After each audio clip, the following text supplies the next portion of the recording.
Haleluya. Selamat datang sahabat-sahabat channel Kemenangan Hidup. Saat ini saya akan share video dari Evangelis Dharma Pongrekun yang akan membahas tentang hubungan teknologi cyber dan akhir zaman. Video ini akan dipisah atau dibuat part karena berdurasi panjang hampir 3 jam supaya penonton boleh menonton tidak terlalu panjang dan sebisa mungkin menonton sampai selesai. Siapkan pemikiran kita, hati yang terbuka untuk mendengar pemaparan dari beliau. Terima kasih.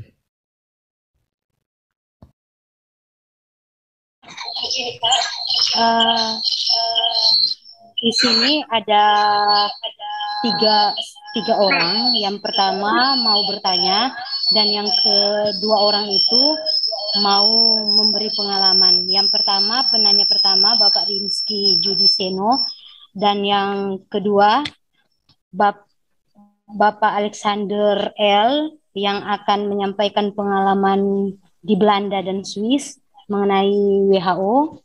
Ya, silakan. Dan yang ketiga, Ibu Kirana yang akan menyampaikan hubungan vaksin dengan Bluetooth. Terima kasih. Selamat sore, Pak Komjen Dharma. Saya Rimski. Iya, selamat sore, Pak. Luar biasa paparannya.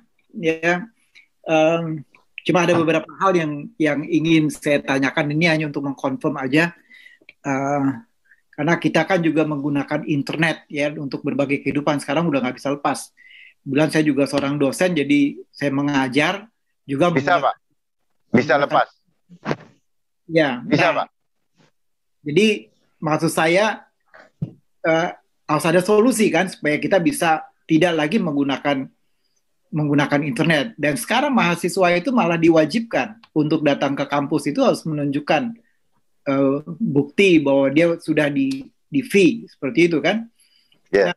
Nah, kemudian yang kedua, saya agak concern terhadap bagaimana kita bicara dengan teman-teman dokter dan saintis. Ya, karena kan secara tidak langsung kita menangkap bahwa dari paparan Bapak barusan itu adalah kelihatannya mereka ini sudah sadar tidak sadar sudah menjadi antek-antek iblis.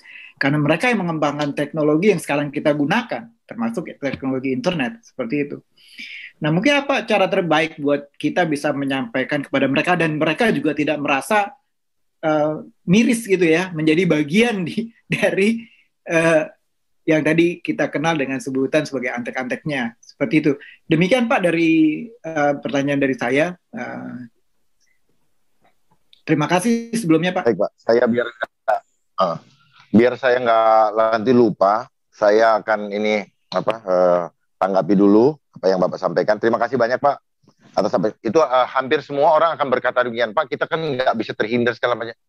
Ya. Kelihatannya kalau kita bilang kita tidak bisa terhindar, berarti kita sudah give up. Ya. Setelah saya berada di badan cyber, ya, saya mengetahui. Tuhan bukakan saya sampai saya membuat buku ini, Pak. Jadi tanpa sadar kita ini sebenarnya mensukseskan, Pak. Kata tadi, kita tidak bisa terhindar. Kita sebenarnya sedang berkata bahwa kita sedang mensukseskan supaya agenda ini segera terjadi, Pak. Ya, karena seperti yang saya sampaikan tadi bahwa dunia maya adalah dunia yang diciptakan oleh mereka untuk apa? Untuk mengontrol semua aktivitas kehidupan kita dan terutama merubah mindset kita. Awalnya, Pak, promosinya yang diberikan pada kita itu ada 3. Easy, speed up, comfort, and luxury. Ini promosi selalu begitu, Pak. Dibuat nyaman, easy, speed up, comfort, and luxury. Selalu ini yang menjadi buayan kepada kita. Dan setiap kita bilang ada masalah di sini, berbahaya gini, selalu ada yang menentang. Kenapa? Sales tidak akan mau. Barangnya gagal.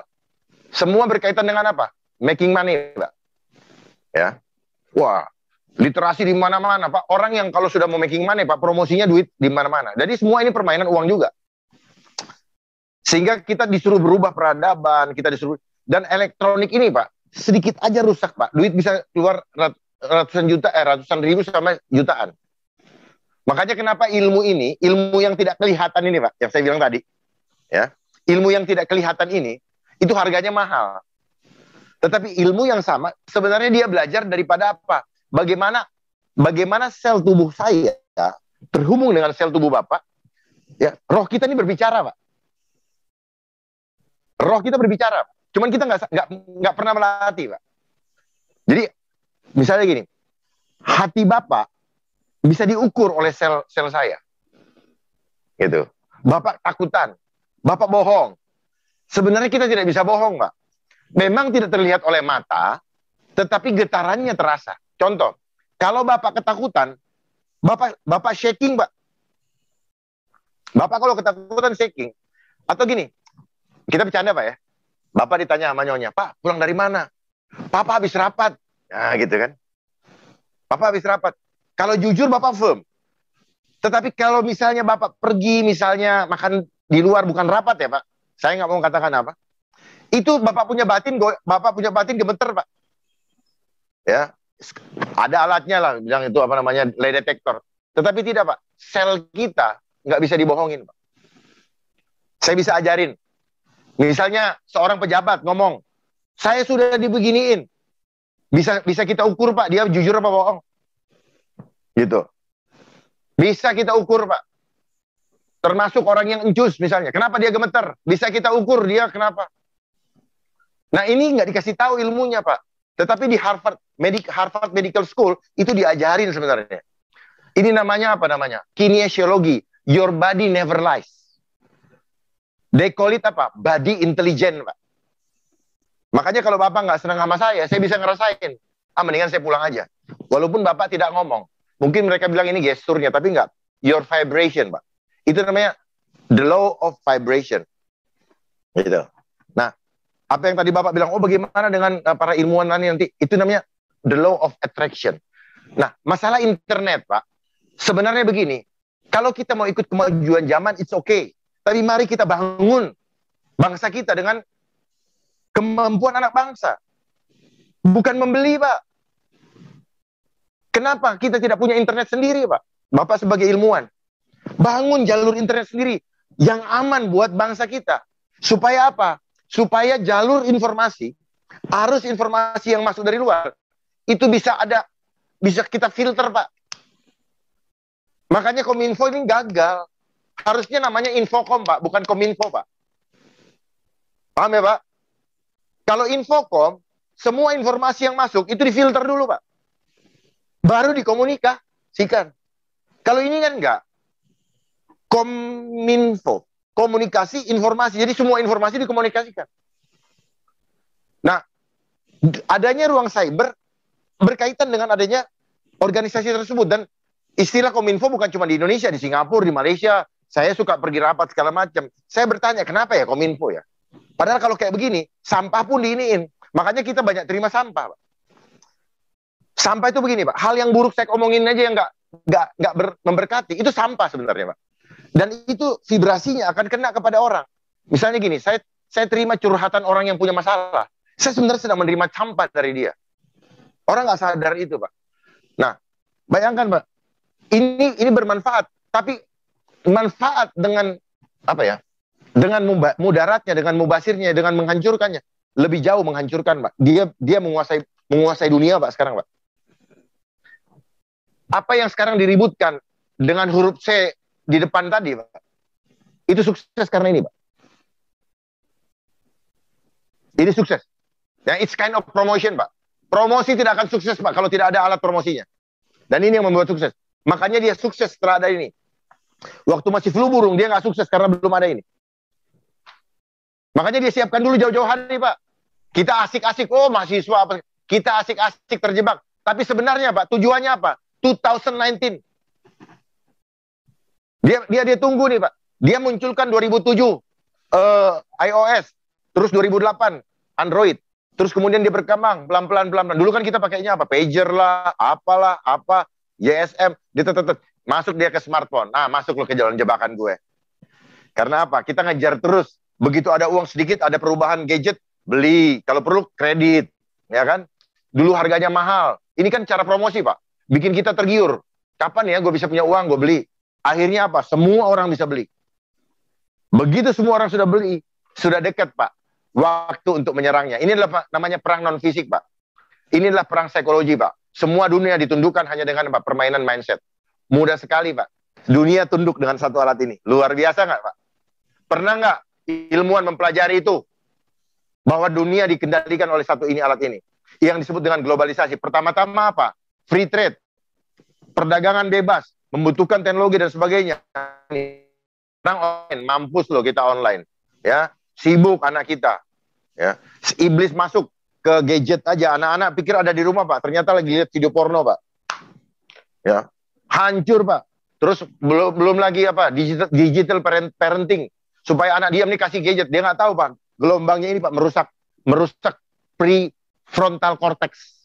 Ya, otak depan. 4,4%. Akhirnya apa? Anak itu menjadi sakau dan anak itu punya perilaku buas. Garang, nggak mau dikasih tahu, maunya enak sendiri. Adanya game, adanya TikTok membuat orang jadi egois. Padahal hidup kita apa? Hidup kita harus menjadi manfaat buat orang lain untuk kemuliaan Tuhan. Tetapi gara-gara game, udah ntar dulu, udah segala macam, hancur, Pak, ini, Pak. Ya, mahasiswa juga akhirnya apa? Copy paste, Pak. Mau bikin ini, oh gini. Kita punya otak jadi tumpul, Pak. Mau ngapalin nomor aja kadang-kadang, Pak. Bagi nomor Bapak dong. Ntar dulu, Pak. Saya lihat dulu. Nomor Bapak berapa handphone, Pak? Hafal nggak, Pak? Hafal ya? Tapi kan mikir dulu, Pak. Loading dulu nih. 081. Kayak gitu, Pak. Jadi memang kita punya ini dibikin tumpul, Pak. Tidak seperti dulu. Kita tidak lagi pernah main kelereng lah. Tidak pernah main apa namanya itu dan sebagainya. Jadi memang kita mulai digiring kepada manusia yang merasa modern, tetapi sebenarnya dia makhluk yang paling lemah. Lebih hebat nenek moyang kita dulu. Makanya umurnya panjang. Ya, kita berpatokan bahwa usia manusia 70-80 enggak. Dan sejak kita kecil diberikan obat-obatan kimia, Pak, yang kita pikir obat, orang tua kita nggak ngerti, itu yang membuat kita punya umur gampang, cepat hancur. Dan sekarang muncullah istilah yang disebut dengan apa? Komorbid. Padahal penyebabnya adalah apa yang kita terima dari dulu itu. Kalau kita tidak terima dari dulu, nggak ada komorbid itu, Pak, istilah itu. Hebat banget mereka. Ya, tapi saya ngerti bahwa ini adalah intervensi daripada John D. Rockefeller Foundation 1917 yang mengintervensi ilmu kedokteran supaya penyembuhan berbasis farmasi, Pak. Ya, berbasis farmasi supaya apa? Supaya setiap persoalan yang diciptakan terhadap tubuh kita tidak langsung membuat mati, tetapi apa? Maintain problem, Pak. Di-maintain. Supaya bolak-balik. Kita tidak pernah sembuh, Pak. Kita hanya merasa hilang sakitnya, tetapi sumber penyakitnya tidak pernah diselesaikan. Bagaimana mau diselesaikan, Pak? Tubuh kita ini terdiri dari 50 triliun sel. Ya. Bapak tanya aja, uji aja mereka. Ketika sakit gue di sini, asalnya dari mana? Dia nggak tahu. Makanya apa? That's why they give us apa? Medicine. Nih, kasih obat. Ntar kalau nggak cocok, datang lagi minggu depan, gue kasih lagi. Pernah nggak kita bertanya, kenapa lambang lu pakai ular? Ayo. Sekali lagi, Pak. Logo ini penting, Pak. Gambar. Kenapa selalu dikasih? Tuhan Yesus selalu memberikan perumpamaan. Karena dia mengajak kita masuk ke alam imajinasi. Kalau kamu memiliki iman sebiji sesawi aja, emangnya imannya berbentuk? Enggak, Pak. Imajinasikan. Artinya, yang penting lu percaya sama gue dikit aja. Itu. Gini, kamu bisa memindahkan gunung. Dikit aja, imajinasi. Jadi gambar ini penting sekali. Lihat farmasi, Pak. Lihat apotek. Kenapa lambangnya itu ada cawan, Pak? Pernah nggak kita tanya, kenapa gambar lu cawan? Apa maksudnya? Kita disiapkan untuk menerima cawan murka Allah. Ya, kita nggak sadar. Ini adalah lambang iblis yang ada di Taman Eden. Yang akan sekarang apa? Turun. Makanya kenapa orang banyak serang. Jangankan gitu, para hamba Tuhan banyak serang. Serangan hanya sifatnya iblis, Pak. Bukan siapa-siapa. Nah, bagaimana cara meyakinkan para ilmuwan tadi? Memang perlu pemahaman yang komprehensif bahwa Oh, kayak saya ini baru sadar, Pak, setelah dibukakan. Jujur aja, ya. Sekarang saya tidak mau bikin buku pakai footnote, Pak. Saya bikin buku, Pak, tidak pakai footnote, Pak. Karena kalau pakai footnote, kapan kita menjadi kayak Albert Einstein? Ya, Pak. Kalau dia mau pakai teorinya Isaac Newton, nggak jadi dia, gitu loh. Yang menemukan lampu siapa? Thomas Alva Edison atau satunya lagi? Padahal Thomas Alva Edison cuma membeli dan sebagainya. Jadi ternyata, Pak, setiap kita ciptaan Allah punya karakter masing-masing dan kita bisa menjadi inventor asal kita punya pemahaman atau punya argumentasi yang benar. Jadi nggak ada masalah. Kita jangan jadi follower, Pak. Saya dapat gelar, Pak. Saya hanya gara-gara saya pakai footnote, Pak. Kalau saya nggak pakai referensi, Pak. Tidak. Nah, makanya kembalilah kepada firman Tuhan. Alkitab itu tidak ada footnote-nya. Karena apa? Dia adalah ilham Allah. Theanustos.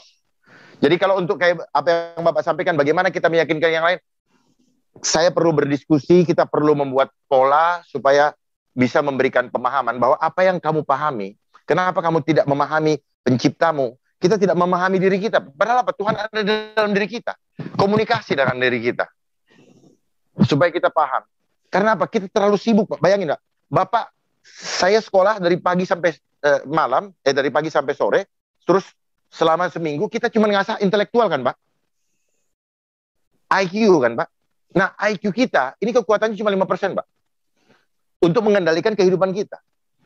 Yang 95%-nya itu sel kita. Contoh, saya tahu korupsi tidak boleh, Pak. Akal saya tahu, Pak. Tetapi kenapa saya tidak bisa mengendalikan tubuh saya? Karena hanya jadi pengetahuan. Nah, bagaimana untuk mengendalikan tubuh saya? Sel saya harus benar. Sel saya harus tidak boleh terkontaminasi. Sehingga apa? Gerakan tubuh saya itu akan diatur. Sel ini berhubungan dengan hikmat, Pak. Tidak akan mengambil barang itu. Oh, tidak boleh selingkuh. Pengetahuannya nggak boleh selingkuh. Selingkuh jalan terus. Kenapa? Karena selnya tidak dikendalikan sama roh Allah. Jadi perlu pendalaman lebih lanjut mengenai ini karena memang ini agak baru, banyak orang tidak paham. Tetapi sel ini saya kasih tahu, sel ini adalah gambar Allah di dalam diri kita. Itu mungkin dari saya, Pak Profesor, Pak Rimski, mohon maaf, saya tidak mengajari, saya hanya sharing, Pak, dari apa yang saya terima dari Tuhan. Makanya marilah kita nggak usah pakai footnote lagi. Ya, footnote ini hanya membuat kita jadi follower. Ya. Kita hanya menjadi domba-domba yang siap dipenggal. Ya. Terima kasih. Sedikit lagi, Pak. Sedikit boleh, Pak? Ya. Jadi saya sebenarnya memang sedang mengumpulkan terkait dengan counter intervention karena kan kita diintervensi oleh dunia barat dan teknologinya. Nah, saya sedang mengumpulkan para pakar ini untuk membuat satu counter intervention ya yang bisa mengcounter semua aspek-aspek yang sekarang ini merajalela sedemikian hebatnya seperti itu. Makanya saya tertarik untuk mengikuti acara Bapak ini, salah satunya memang ya kita dalam ya entah kapan bisa itu diwujudkan, membentuk sekelompok para pakar ini untuk membuat counter intervention. Ya bentuknya kita menyaingi para saintis yang dan para orang-orang pakar itu yang sudah menjadi bagian dari rencana kuasa gelap. Kita masuk ke dalam rencana kuasa Kristus di dalamnya, seperti itu.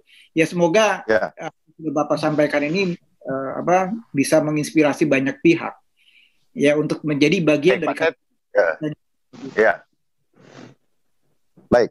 Apa yang Bapak sampaikan saya mau ingin lagi, Pak. Jadi begini, Pak. Memang ilmu yang kita pelajari selama ini, Pak, dipisah-pisah, Pak. Kita untuk memahami kehidupan, Pak, kita harus memahami 3 bagian utama. Tubuh, jiwa, dan roh. Si dokter hanya belajar tubuh, Pak. Ya. Dia hanya melihat tubuh ini sebagai benda mati. Dia nggak belajar kejiwaan. Kejiwaan ada lagi, psikiater, ada psikolog, Pak. Ya. Terus kemudian yang harusnya belajar roh, itu belajarnya teologi ya, Pak. Ya, sejarah, Pak, ya. Tetapi tidak belajar bagaimana kita masuk ke dalam alam roh. Nah, untuk memahami kehidupan, ini jangan dipisah, Pak. Kita harus pahami semua, karena yang ada dalam tubuh kita seperti orang ada kanker, itu akibat daripada pekerjaan roh. Ini bisa kempes kok, Pak. Jadi, seperti itu. Nah, kenapa dia pisah, Pak? Kalau nggak dipisah nggak jadi duit, Pak. Ya, makanya di dalam ilmu tubuh juga ada pelajaran spesialisasi. Spesialisasi. Makin dikecil-kecilin, makin nggak nyambung, Pak. Padahal seseorang yang sakit jantung bisa disebabkan ada masalah di paha dia, Pak. Ada sel yang tersumbat yang mensupport ke sana. Akibatnya, yang ini ngasih obat, yang ini ngasih obat. Sementara tubuh kita ini memproduksi kimiawi alami, Pak. Ketika dimasukkan kimiawi buatan, terjadilah distrak. Terjadilah senyawa. Makanya kenapa ilmu atom itu, kenapa orang dilarang bawa air, cairan di atas 100 mm ke dalam pesawat? Karena cairan itu kalau dicampur, diadon, bisa jadi terjadi ledakan atom. Dan sebagainya. Jadi, nah, hal-hal yang tidak kelihatan inilah, Pak, yang harus dipahami oleh ilmuwan yang sifatnya ini. Orang hukum itu, Pak, kenapa korupsi itu selalu ngeles, Pak? Karena dia bermain di alam, dia bermain pada bukti yang material, Pak. Meskipun dia ngambil uang, tetapi kalau nggak ada kelihatan, dia ngeles, Pak. Nah, pemahaman yang tidak kelihatan ini harus dibangun dulu, Pak, baru bisa memahami ini. Makanya kenapa kita selalu tertipu udang di balik batu? Karena kita hanya melihat batunya. Udangnya disembunyiin terus. Kita pakai topeng. Kita pakai muka topeng. Kita hanya menampilkan kemunafikan. Kemunafikan muncul gara-gara ilmu pengetahuan loh, Pak. Kita nggak diajarin, nah, jujur ya. Gitu. Malah anak-anak dijajar, nggak sopan loh kalau kamu jujur, kamu bilang om itu jelek. Dimarahin dari kecil, Pak. Maksud ibu bagus. Karena dunia mengajarkan itu etika. Tetapi tidak berhikmat. Tidak berhikmat apa? Waktunya tidak tepat. Tunggu dia waktunya dia memahami, baru tepat. Makanya Tuhan bilang, berikanlah kepada kami makanan kami yang secukupnya. Jadi berjalan bersama Tuhan. Tidak terlambat. Tidak terlalu cepat. Tepat. Jadi mengambil sikap tepat. Gitu, Pak. Bukan karena banyak. Bukan karena sedikit. Tapi tepat. Itu hikmat, Pak. Mengambil keputusan yang tepat. Bukan berdasarkan desire kita. Tepat. Bukan emosi apa keinginan kita. Makanya dia bilang, jadilah sesuai dengan kehendakmu. Tepat. Makasih, Pak Rimski. Dengan saya, Bu Eka. Oke, terima kasih. Pak Benson, terima kasih. Jadi memang... yang berikutnya tadi siapa ya? Lupa. Ya, saya, Pak. Oh ya. Terima kasih Pak Komjen. Saya Alexander. Ya. Saya pernyataan Bapak semua, saya cuma ingin sharing dan saya cuma hanya mau berbagi untuk kelengkapan aja, Pak.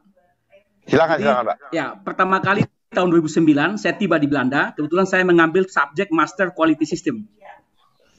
Oke, di Wageningen University.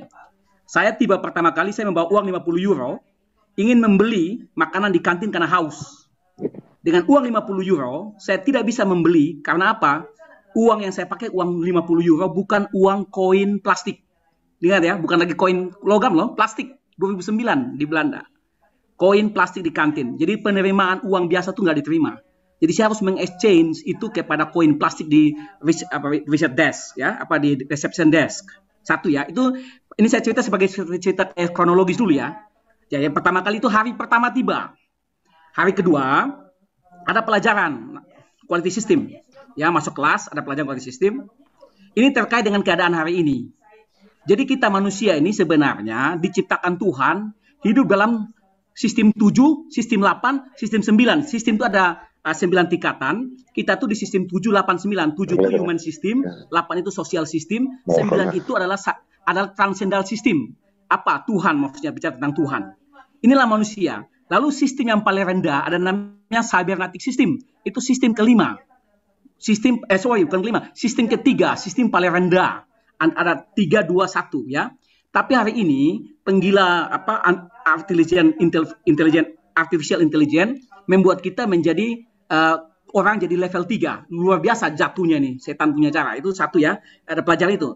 Lalu saya masih biasa, saya pikir ini pelajaran biasa. Kebetulan saya ada kesempatan pergi ke Swiss. Kami dari bulan November 2009 itu karena saya juga mempelajari food safety and health, diseleksi dari 30 mahasiswa setelah debat sama mahasiswa Illinois dari Amerika. Kita terpilih, anak Indonesia cuma ada bertiga. Kita 30 orang mewakili mahasiswa yang di kelas yang ambil mata kuliah ini ada sekitar 300 orang. Pergilah kita ke Swiss, di Jenewa, ke kantor daripada WHO. Lalu saya bertanya sama Dr. Ribel, saya bilang, Dr. Ribel, kenapa SARS 2002 kok pemerintah WHO, ya, masyarakat institusional WHO membangun SARS sentral di Singapura? Padahal kalau Anda bicara humanity dan melihat penyakitnya adalah interaksi human interaction, itu seharusnya dibangun di antara Jakarta, Kuala Lumpur, atau Bangkok. Karena Jakarta itu, satu Singapura hanya half of Jakarta. Jadi tidak make sense. Nah, pertanyaan saya itu ada jawaban dia yang saya tidak bisa omong di sini, nanti kita ngomong di mana itu. Itu sangat-sangat mengganggu saya. Tapi saya juga masih berpikir-pikir apa ini ya. Nah, Februari 2010, musim salju, saya jatuh di sepeda, luka, karena ibu saya meninggal diabetes. Saya kan takut jangan sampai saya diabetes. Saya pergi ke dokter di Belanda. Di dokter itu dia minta ke saya, boleh nggak kamu tunjuk, karena saya terlalu khawatir dilihat, dia bilang, tolong nggak kamu tunjukkan saya hasil imunisasimu. Saya bawa itu hasil imunisasi sejak saya kecil kan. Kata dokter itu kepada saya, Alexander, are you animal? Saya bilang, what do you mean about that? Dia bilang, karena apa? Ini terlalu banyak, too much, crazy, dia bilang begitu. Nah, dari situ saya mulai kecurigaan. Ya, makanya saya bilang konfirmasi Tuhan, ada pelajaran. Setelah itu ya, saya masih raba-raba, ini maksudnya apa ya? Dari pertanyaan saya, kok bisa nyambung? Waktu di kelas, ada pelajaran kita namanya Advanced Statistik buat Quality Science. Disinilah saya menemukan angka 66. Temuannya begini, dalam pelajaran ini, diajarin mengenai namanya linear regression. Dilihat itu kan ada sumbu X, sumbu Y, garis linear. Nah, garis linear ini dalam teori sesuatu dari Tuhan, dari sononya lah, mencari selisih atau slope, dekati garis linear, mirip persis, berarti kita punya riset itu perfect. Kita riset bagus. Berarti kita selalu riset yang bagus. Nah, dari slope ini ada namanya hitungan. Di situ ditemukan bahwa di dalam ilmu ini bahwa 0.0 gitu loh. Nah, ini dalam bahasa statistik, sains itu namanya Six Sigma. Six Sigma ini kalau ditulis itu artinya apa? Letter leg, anam. Apa maksudnya ini dalam quality science? Dalam quality science, komputer bapak atau ibu pakai hari ini menjadi katakan berqualified apabila memenuhi unsur deviasi dari keaslian itu adalah 666.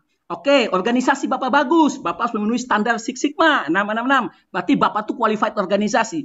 Jadi semua yang dikatakan berkualitas di dunia ini harus memenuhi unsur daripada deviasi 0,006 tadi atau Six Sigma. Itu quality science. Lalu saya bertanya lagi nih, Tuhan ini apa ya? Saya coba-coba cari di internet. Saya menemukan sesuatu yang keanehan. Jadi saya konfirmasi. Di konfirmasi itu Motorola. Ternyata Six Sigma ini dibuat oleh Motorola. Nah, kalau kita cek lagi yang tadi Bapak bilang, tadi Pak Komjen ngomong tentang telepon segala macam. It's correct, totally correct. Apa yang terjadi? Motorola itu adalah handphone pertama di dunia. Mereknya adalah Motorola DYNATAC.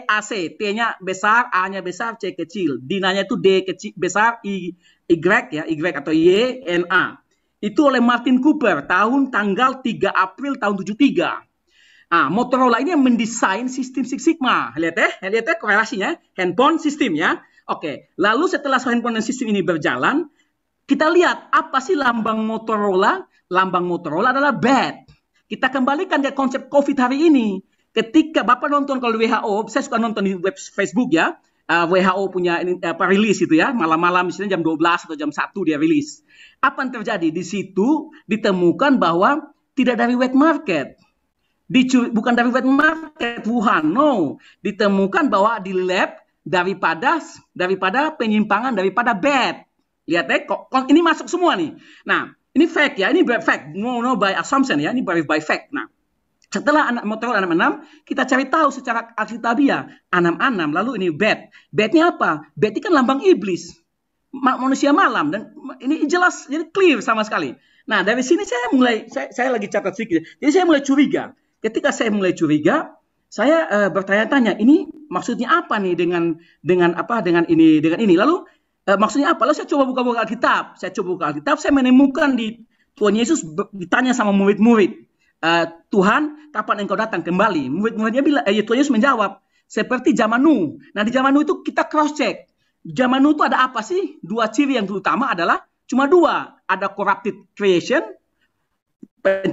corrupted penciptaan, korupsi penciptaan, dan hanya cuma dua. Korupsi penciptaan atau corrupted creation. Kata korupsi pertama muncul di Genesis 6 ya, dia menjadi Nephilim.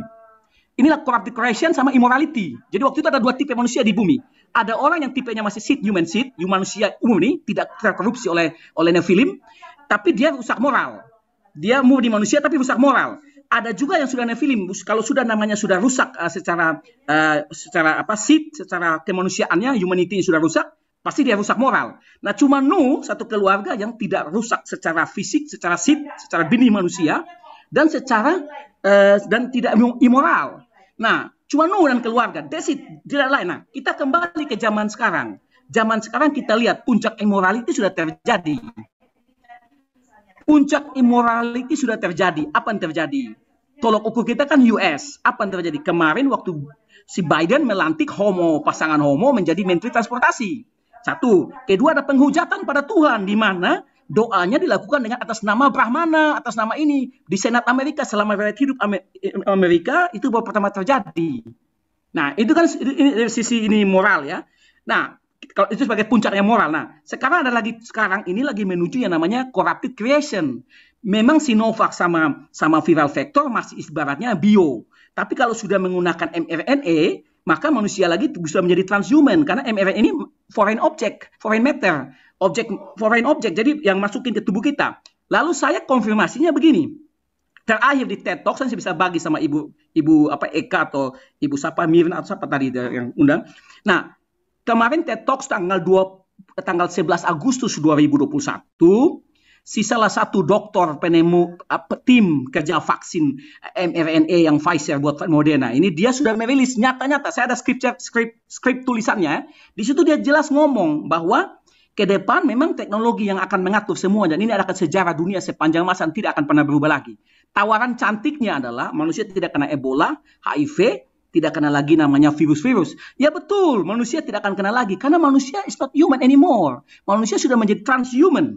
Ini fakta. Jadi, ini yang membuat saya ketika mendengar ada ini dari kakak kelas saya nama Ibu Mary Mary Sunda bagi ke saya informasi ini, maka saya dengar dari Bapak, dan ternyata apa yang Bapak ngomong tuh terkonfirmasi, tervalidasi. Jadi kita saling memvalidasi sebenarnya ini. Ada pengalaman ini sama ini lah. Lalu saya bilang sama ini, saya bilang ini seperti terkonfirmasi ya apa yang saya pelajari. Nah, kebetulan saya ingin bagi sedikit juga. Saya juga mengambil mata kuliah namanya International Environmental Policy. Di dalam International Environmental Policy ini, si dalam tanda kutip si suprasistem ini yang Bapak sebut dari tadi, saya nggak usah sebut namanya detail. Mereka ini sudah membuat manusia sejak habis Perang Dunia, Brundtland tahun 62, sudah membentuk bahwa dunia ini cuma diatur oleh 4 rejim. Market driven, institusional, green economy, dan environmentalis. Jadi sebenarnya negara ini cuma hanya boneka semua. Maaf ya, karena dalam prinsip ini adalah prinsipnya cuma 3. Borderless, tidak lagi ada batasan border, ya, tidak borderless, sudah tidak borderless lagi. Lalu rumah only one globe dunianya only one house. Yang ketiga adalah bahwa sovereignty itu tidak ada lagi. Dipakai lewat mana? Dipakai lewat jalan maaf kalau ada yang tersinggung, jangan orang NGO jangan tersinggung. Ya, mereka melakukan namanya lewat instrumen activity yang mereka sebut dengan namanya PPP, Public Private Partnership. Nah, inilah dikembangkan untuk supaya pengaruh sovereignty country itu sudah ada lagi. Ini by design automatically. Ini bukan karena ini. Nah, ketika inilah yang membuat saya concern. Nah, pertanyaan saya begini Pak, yang saya mau nanya. Kawan saya di Kanada, kawan saya di New Zealand, ya ini orang Kristen semua ya ini ya, anak-anak Tuhan ya. Kawan saya di Kanada, di Kristen, di Kanada, di New Zealand, lalu ada satu juga pengusaha orang Yahudi Kristen di Belanda. Mereka sudah mencoba membuat satu kelompok-kelompok itu untuk kayak komunitas untuk bagaimana produksi makanan. Karena ini kita nggak bisa. Kita harus kumpul sendiri, ada produksi makanan, lalu anak-anak mereka dikembalikan, jangan belajar lagi ilmu apa segala macam, belajar dari petani, jadi nelayan. Karena apa? Karena nanti kita tidak bisa lagi makanan minum, karena memang harus, karena pakai by system. Nah, inilah yang harus, mereka sudah menggoda saya dengan cara, ayo Alex, kita bikin kelompok. Tapi kan nggak mungkin saya pulang kembali ke Kanada, atau saya pulang ke New Zealand, atau ke Belanda, kan sudah nggak mungkin. Karena kita harus pakai jab. Apa jab? Ini apa istilahnya? Injek vaksin kan? Kan tidak mungkin. Nah, jadi bagaimana ini? Nah, kita ada di sini semua, pertanyaan saya, kapan kita memikirkan grand design, how we live to survive in this condition? Kalau kita tidak membuat nanti, besok-besok kita mati kelaparan konyol. Tapi nggak usah khawatir, seperti Pak Komjen bilang, memang Tuhan akan gini, kita ini kan pendosa semua nih ya, orang berdosa ya. Saya kebetulan banyak dosa nih Pak Komjen.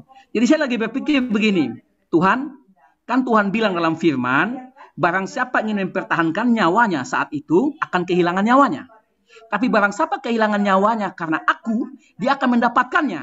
Jadi lebih baik aku kehilangan tubuh ini, tapi aku tidak kehilangan nyawa selamanya. Karena memang apakah ini cara pemurnian dosa yang saya buat, sehingga saya diberi kesempatan untuk menguji iman saya terakhir kali ini. Kalau saya bertahan surga, kalau saya nggak bertahan ya lewat. Tapi kalau itu pilihan, apa boleh buat? Nah, inilah pertanyaan saya. Kapan kita bisa memulai satu komunitas? Kan sudah bersyukur di hari ini. Kita harus membuat satu komunitas kecil, kita cari di tempat di mana untuk bertanam, bercocok. Atau bagaimana caranya? Itu Pak, harus ada yang lead. Karena teman-teman saya di Kanada, New Zealand, Belanda sudah jalan. Dan saya mau kasih info sedikit. Di Belanda, terus terang aja, itu vaksinnya placebo semua. Tahu placebo? Bohong. Maaf ya. Jadi memang ini sengaja yang cuma desain untuk negara ketiga, negara yang banyak, supaya dikontrolnya gampang. Karena kenapa gampang? Karena orang negara luar kontrolnya lebih mudah. Lebih mudahnya begini. Orang bule itu kan sudah one single number. Ya. Tanpa nomor ini kamu nggak bisa NPWP, kamu nggak bisa paspor, kamu nggak bisa dapat gaji, nggak bisa dapat asuransi. Tidak ada asuransi yang nggak bisa hidup di sana. Jadi mereka lebih mudah. Jadi yang mereka sasar pertama itu adalah negara berkembang ini. Begitu Pak Komjen, terima kasih banyak pertanyaan saya, dan ini kalau panjang minta maaf. Saya senang sekali untuk berbagi. Terima kasih. God bless.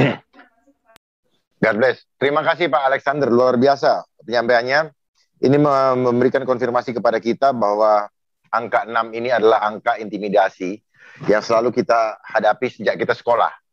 Dimana kalau kita tidak dapat angka 6, maka kamu nggak boleh naik kelas. Kalau kamu nggak dapat angka 6, kamu hair. Perhatikan, elementary school yang kita lewati juga 6 tahun. 6. Sadar nggak kita? Kalau kita masuk dalam sistemnya mereka. Kemudian, secondary school, SMP, SMA, itu 6 tahun juga. Ya.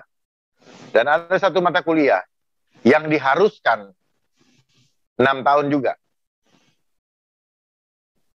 Kedokteran. Jadi lengkap sudah. Ya.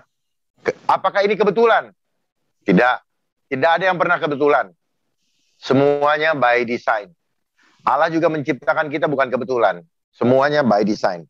By design Allah atau by design corrupt creation. Kan gitu. Sama seperti corrupt creation, dia menciptakan kreasi uang. Supaya akar segala kejahatan ciptakan uang. Kalau Tuhan menyiapkan kita emas sebagai alat tukar. Di Taman Eden ada 4 sungai. Dan di ujungnya adalah emas-emas itu. Nah, kembali kepada apa yang Bapak sampaikan. Kapan kita mulai begini? Sebenarnya bukan kapan. Harusnya dari dulu. Dari dulu. Tetapi karena uang, kita terpencar-pencar ke seluruh dunia. Termasuk Pak Alexander ada di sana. Ya, sehingga sekarang kita harus menerima kenyataan. Mempertahankan nyawa kita atau kehilangan nyawa kita karena Tuhan. Tetapi dimanapun kita berada, bumi ini adalah tempat, jadikanlah bumi ini sebagai kerajaan surga. Seperti di bumi, seperti di surga, terjadilah di bumi. Ya. sekarang kita yang bisa berkomunitas, kita membangun ekosistem sendiri, supaya apa? Tadi yang disampaikan, supaya bagi yang punya sekarang kelebihan materi atau dana, siapkanlah lahan. Nanti yang tidak punya kayak saya yang kerja, tetapi nanti kita saling melengkapi. Ya, seperti ya mungkin di Amerika ada suku Amis, orang Baduy apa segala macam. Ya. Di Baduy itu nggak ada COVID, padahal nggak ada Menteri Kesehatan. Ya, di Brunei juga nggak ada. Karena apa? Karena pemerintahnya memang firm untuk menolak itu semua. Bahkan di Papua juga ada bupati yang tidak mau. Jadi sebenarnya kembali semuanya kepada respon kita. Umatku binasa karena kurang pengetahuan. Hosea 4 ayat 6. Sebenarnya hidup kita ini tujuannya Tuhan menghidupkan bukan buat cari makan. Makan ini hanyalah kelengkapan yang menjadi kalau bilang operasional yang kita bisa dapatkan ketika kita menjalankan kehendak Tuhan. Sebelum kita lahir, Tuhan sudah mengenal kita dan kita ada dalam rancangannya Dia. Dan ketika dalam kandungan ibu, Dia menguduskan kita dan menetapkan kita apa? Menjadi nabi bagi bangsa-bangsa. Jadi kemanapun dan dimanapun kita berada, marilah kita hanya menyampaikan firman Tuhan. Jadilah saksi Kristus. Ingat, amanat agung Tuhan berikan kepada kita setelah Tuhan Yesus bangkit dari antara orang mati, setelah Dia mendapatkan kuasa.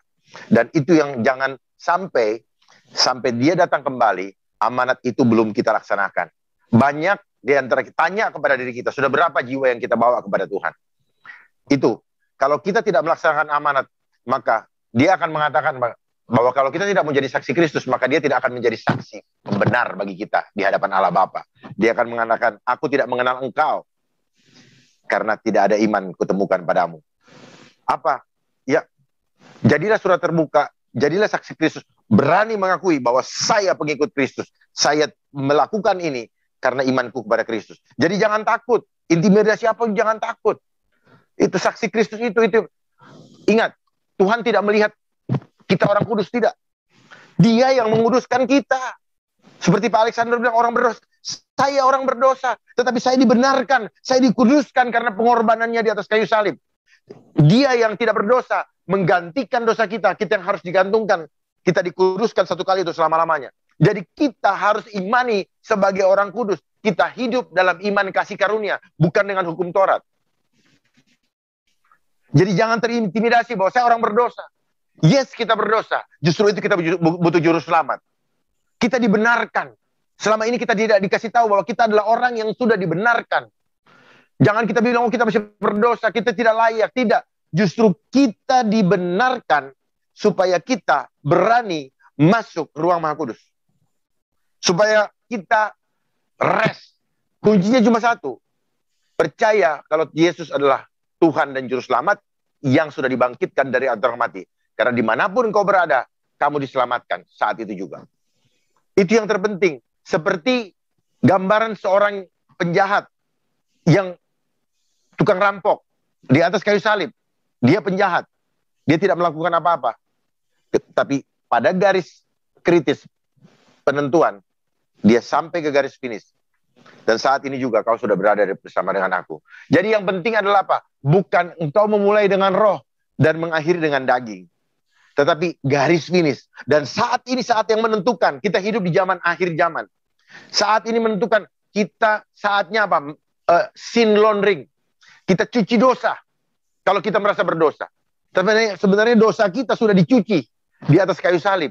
Tinggal kita imanin. Kita berdiri di atas dasar kemenangan. Kita sekarang sudah duduk bersama-sama dengan Kristus. Di sebelah kanan Allah Bapa. Itulah tandanya kenapa Yesus naik ke surga. Duduk di sebelah kanan Allah. Karena dia sudah menyelesaikan pekerjaannya. Kita sudah dikuduskan. Kenapa dia naik duduk di sebelah kanan Allah? Allah ingin memproklamirkan kemenangan, kemerdekaan yang sudah diperoleh. Dengan menunjukkan kepada Kristus. Membawa musuh-musuh di bawah kasih Kristus. Dan saat ini, seluruh musuh-musuh kita ada di bawah tumpuan kaki Kristus. Kita duduk di mana sekarang? Kita ada di sebelah kanan. Kita duduk bersama-sama dengan Kristus. Dan bukan kita yang berperang. The battle is the Lord. Allah yang berperang. untuk kita. Kita cukup satu apa? Duduk dan mengimani kemenangan. Makanya kita dibilang apa? Kamu adalah pemenang. Bahkan lebih dari pemenang. Kita bukan berperang untuk merebut kemenangan. Kita hanya berdiri di atas dasar kemenangan. Cukup kita rest inside. Duduk diam. Ya. Kalau kita sudah dikuduskan artinya apa? Separated unto God. Kita dipisahkan untuk Tuhan. Jadi kalau kita sudah dikuduskan, kita harus mengekspresikan bahwa kita sudah dipisahkan. Kemuliaan Tuhan ada pada kita. Kita adalah medianya Tuhan, bukan lihat dengan itu. Tetapi kenapa dunia menjadi gamang? Karena kita tidak pernah berani mengekspresikan gambar Allah, gambar Kristus dalam tubuh kita. Kenapa? Kita lihat bintang-bintang dunia, idolatry. Kita konsep dunia apa? Melakukan deception dan idolatry. Kita dibikin idol baru. Wah, segala macam itu. Apa bintang film, apa Beyoncé lah, Justin Bieber dah apa segala. Kita lupa bahwa kita punya idolatry. Idol kita adalah Jesus Christ. History, his semua story dari awal sampai akhir aku Allah mengacu kepada his. Kenapa bahasa Inggris pakai yes? Yes itu Yesus. Yesus itu ya dan amin. Amin. Gitu. Jadi pahami semua itu. Itu adalah ciptaan daripada bahasa ini, ciptaan dari kelompok yang sekarang sedang bermain juga. Dia menyatukan bahasa seluruh dunia.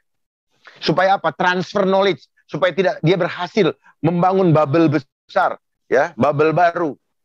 Ya, kalau dulu dia gagal karena bahasa dikacaukan, sekarang dia membangun itu. Nah, makanya apa? Teknologi, informasi dan komunikasi. Komunikasi dia sudah mantap, tinggal informasi. Informasi itu dari kata inform, bentuk. Kita selalu terkooptasi dengan bentuk. Bentuk itu sesuatu yang you can see. Jadi yang bisa Anda lihat. Begitu yang nggak bisa dilihat, kita tidak paham ini. Information. Ya. Pahami itu. Ini adalah konsep dunia. Ini konsep antikris juga sebenarnya. Ya. Jadi form itu bentuk. Ya. Kita tahunya informasi adalah berita, apa segala macam. Enggak. Nah sekarang informasi dia kuasai.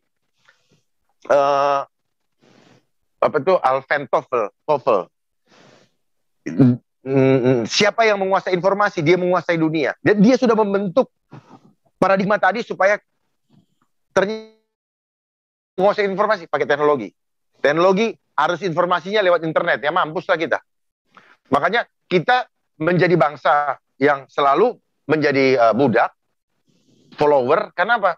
Kita tidak membuat internet sendiri. Kita tidak punya motor. Indonesia nggak punya motor buatan sendiri.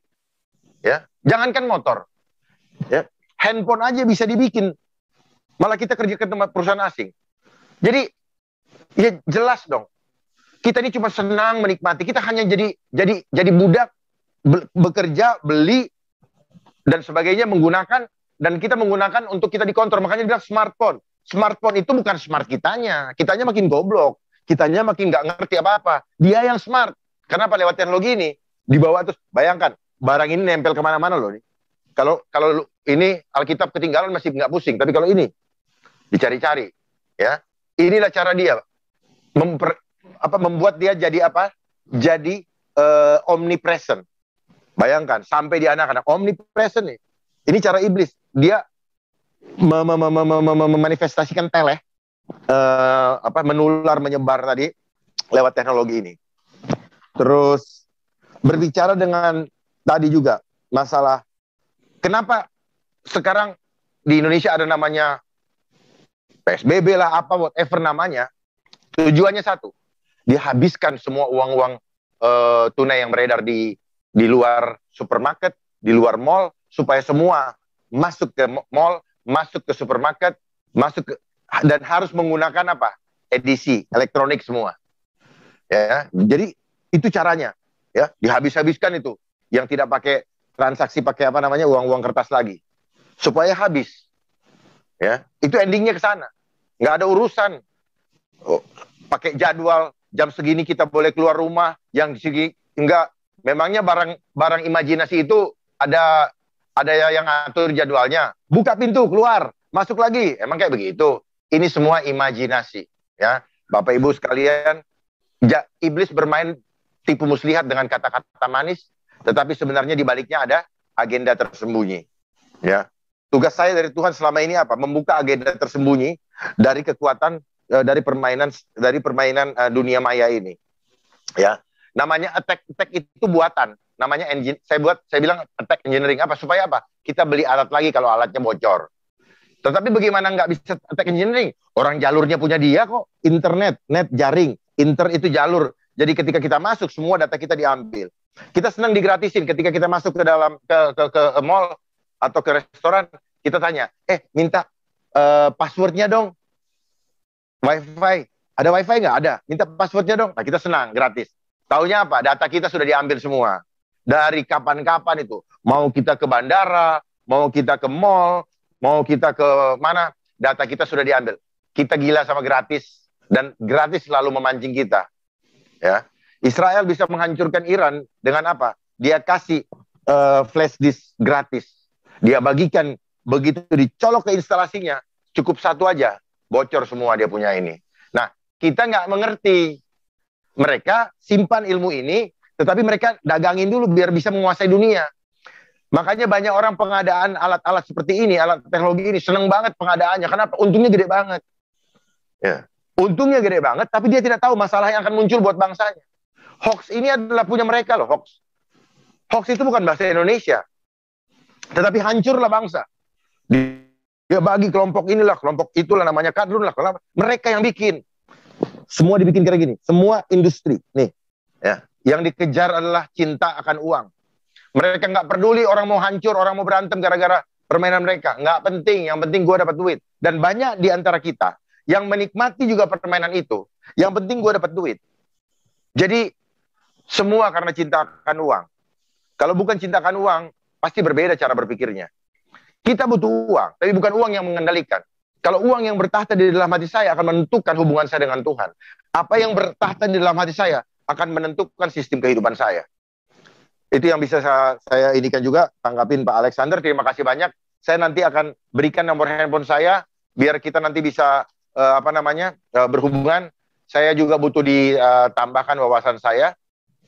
Ini saya Pak, 081 21 80 84 kali. Silakan ada yang di ini,